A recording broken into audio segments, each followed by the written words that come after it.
Hey there, Teresa here. It's Money Shift Monday, and I'm super excited about what I'm going to be sharing with you here today. So, as you hop on, make sure you say hello as I'm going through this. If anything really speaks to you or you resonate with it, make sure you comment and engage. I will come back and reply as soon as I have a chance. All I can say is if you like ice cream, or maybe even if you don't, you're going to love this money shift. So let's dive in. For this, I'm going to invite you to imagine with me. It's a fictitious story, but it could happen. It's a fictitious story that I'm making up involving one of my great nieces, Fiona, she's just a cutie pie. She's 5 years old right now. Good morning. Good morning. She's 5 years old right now, but I'm going to imagine her back when she was about three. I mean, she's just caught like a special place in my heart. All of my nieces and nephews and great nieces do, but she's just so much fun and we get along so well. And so imagine that one day when I'm up in the Twin Cities where she lives, I decide I want to take Fiona out on a date. And so we're going out to do something fun together. And one of the things we decide to do is go to a Baskin Robbins ice cream shop. Because let's say Fiona just loves ice cream like so many kids do, and like I do too. So we walk in, she's about 3 years old, and Fiona says she wants, I don't know, Rocky Road. Okay, and so I get her a kitty cone of Rocky Road. And the person at the counter hands it to me, and I turn and hand it to Fiona, and then wait for the person to give me my ice cream cone and to pay the bill. And while all of this is going on, suddenly I hear this loud wail behind me. Ah!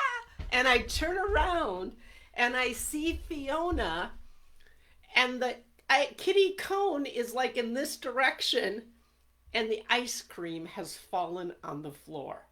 And she's having a meltdown. Okay. Wow, my ice cream. And so I'm quick to say, it's okay, it's okay, it's okay. We'll get you another one. It's okay, it's okay. Calm down, calm down. But it's kind of hard to do that, and more people are coming into the store, and I still have to pay the bill, and somebody's coming behind the counter to try and clean up the mess, and I'm trying to comfort Fiona. And suddenly some of the other customers, some teenage girls who are in the store waiting in line, one of them gets the importance of distraction when it comes to a melting down little 3-year-old. And she starts talking to Fiona. And she starts asking her what kind of ice cream she's going to get in her next kitty cone. And she starts engaging Fiona. And Fiona stops crying and she starts talking back to her and giggling. And I'm like, thank you, thank you, thank you. And about that time, this person, her friends, hand her ice cream cone, and it's a triple scoop. And Fiona, who's already crushing on this teenage girl, like turns to me and says, I want one of those. I want one of those. I hand her kitty cone of Rocky Road, and it's like, I want one of those. I want one of those. What's the likelihood that I'm going to give Fiona a kitty cone? I mean, a triple scoop cone, given what's happened with her kitty cone. Yeah, not at all. Not at all. Okay. And so I want to unpack this with you, this fictitious story here, because I never did do this with Fiona, or she knows how to handle a kitty cone now. And what it has to do with our relationship with money. Okay. So clear, it's not a very loving thing. If when she was yelling, I want a triple scoop, I want a triple scoop, if I had proceeded to give her a triple scoop, not a very loving thing to do, because I already know that she wouldn't be able to handle it. Make sense? Now, it's not bad or wrong for Fiona to want a triple scoop. I understand it. You want one. You want one like she has. And it's not that she couldn't ever have a triple scoop.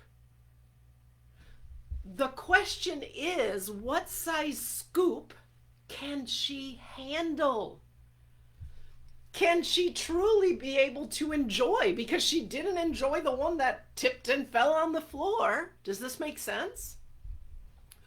Once Fiona is able to handle a kiddie cone, then maybe I'll get her a single scoop or an adult cone or something like that.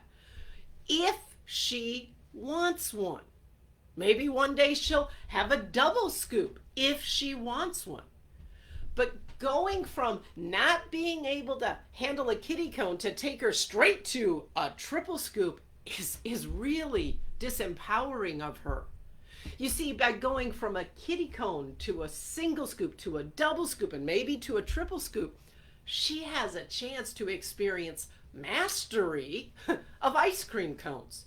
She has a chance to experience enjoying ice cream cones.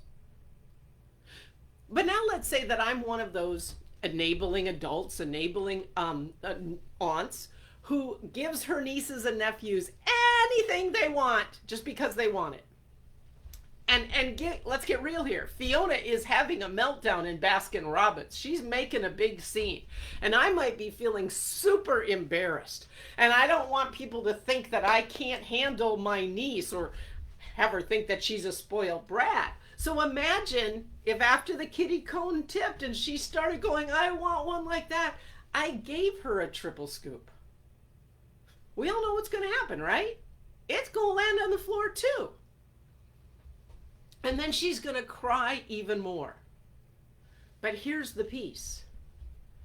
That experience is going to have an impact on her confidence when it comes to having ice cream cones in the future. It's going to have an impact on her enjoying and liking ice cream cones because she knows she can't handle it. She's going to be afraid of ice cream cones, especially triple scoop ice cream cones, because she always spills it and makes a mess. Until she learns to handle a kiddie cone, she can't handle something bigger. And so what might happen in the future if somebody offers her a bigger cone, she might go, no. She could block herself from having ice cream because she hasn't learned the ice cream skills she needs to handle it. She wouldn't be able to trust herself with more ice cream. Now, what does this have to do with money? Well, a lot. In fact, I see it a lot for my clients around money. Because at some level, often subconscious, they don't trust themselves with money. They're afraid, even as they want more money, they're afraid to have more money, make more money, because they might spill it. They might make a mess with it. Some part of them knows they wouldn't know how to handle it. And here's the thing, when the archetype of scarcity is the operating system that runs our lives, we all have a tendency to think that more or lots is better, especially when it comes to money. A triple scoop is always better than a kiddie cone. Not to a 3-year-old it isn't. To a 3-year-old, a kiddie cone is just right. You see, when it comes to abundance, it's not only a function of how much money you make or how much money you have. Even more important than that is that you know how to use that money in ways that truly support your health and well-being. Now, part of that is learning some important foundational mechanical things to do around money, but it goes way beyond that. We have to learn to identify and know what really does support our health and well-being. Because in the archetype of scarcity, where we think more is better, we oftentimes go way beyond what supports our health and well-being. So let's go back to Fiona again. Let's say I gave her that triple scoop when she's 3 years old. And let's say she managed to eat it all. She didn't spill it. A triple scoop of ice cream for a 3-year-old? It's quite likely that ice cream would have made her sick. She could have been throwing up or had an upset stomach for the next day. And that experience of being given a triple scoop, but quote unquote being able to handle it because she ate it all, but then getting sick, might have turned her off of ice cream. She might have developed this belief that she doesn't like ice cream. And this too is something that I see happening all the time when we're operating in that archetype of scarcity, where we think more is always better and whatever we have, it's not enough.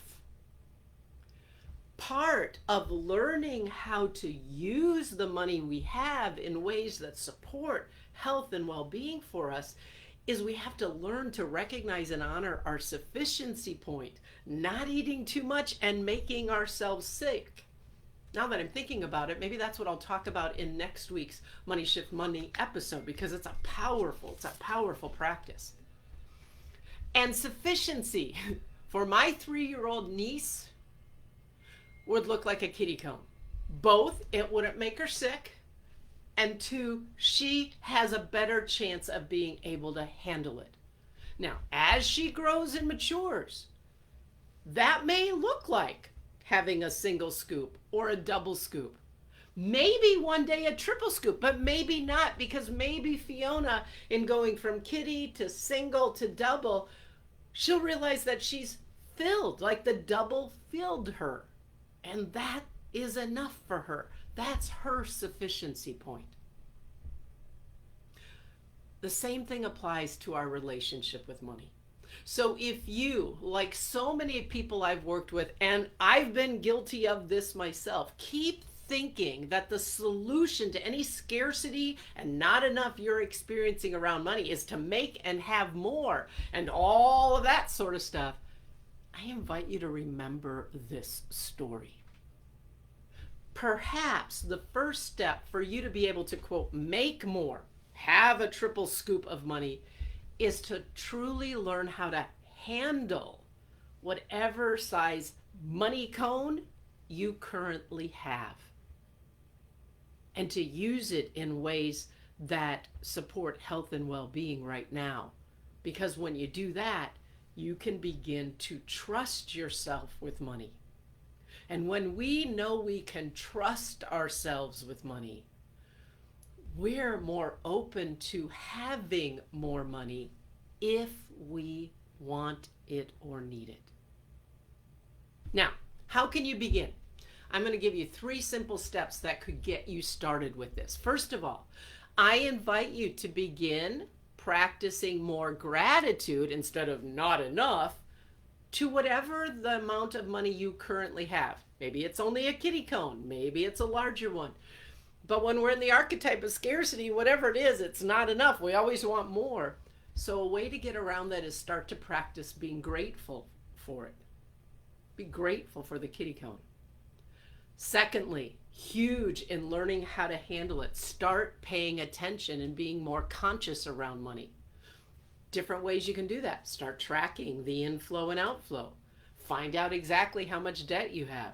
Look at your bank balance and see where it's at. One of the things that has us not trust ourselves around money, and at the same time creates the pattern of not trusting ourselves around money, is we don't want to know. We don't want to see. We don't want to look. We don't want to pay attention. We don't want to think about it.